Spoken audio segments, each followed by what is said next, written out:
Leokadiya Kashperova was born in 1872 in a tiny little town called Lyubin in the Yaroslav district of Russia, to the east of St. Petersburg, really to the northeast of Moscow.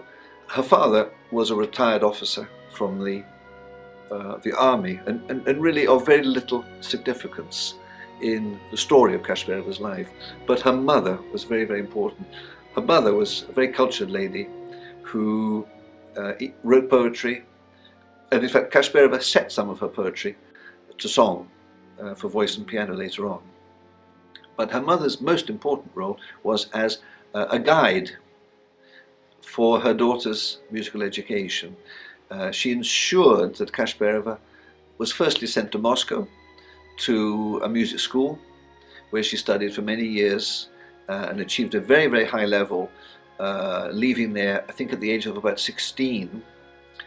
And then her mother began to write letters to the conservatoire in St. Petersburg, the world famous conservatoire there that had been founded by Anton Rubinstein, who was one of the great figures in Russian musical history. She wrote letters to him personally saying, please can you find space for my talented daughter?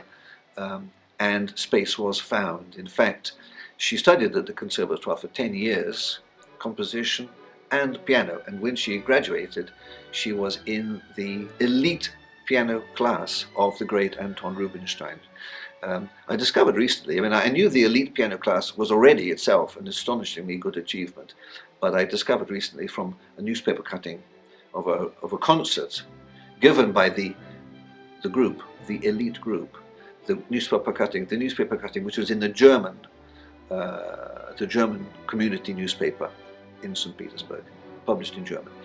When it lists the names of the pianists in the elite group after Kashperova's name, it has Die Allerbegabste, the most gifted. So Kashperova was not only a student at the Conservatoire of St. Petersburg, which is wonderful. Not only was she in the elite piano class of Anton Rubinstein, which is unbelievable, but she was the best. She was the best of the best as a concert pianist. So she was unbelievably gifted as a musician at that level. Interestingly, she stayed in St. Petersburg for the next 20 years, becoming very, very well known. In fact, one review calls her one of the jewels of the musical life of St. Petersburg, as a pianist and as a composer. And then in 1916, she was very busy as a teacher, of course, like all Russian musicians. She took on an adult pupil called Sergei Andropov. They were both in their 40s. She'd never married, she'd just been too busy. They married, and he turned out to be a very leading Bolshevik revolutionary, a friend of Lenin. And through his inside knowledge, he anticipated the problems that was to come in 1917, the year of the Russian Revolution, and he got them both out of what was then called Petrograd. And they emigrated quickly to the south of Russia and arrived in Moscow.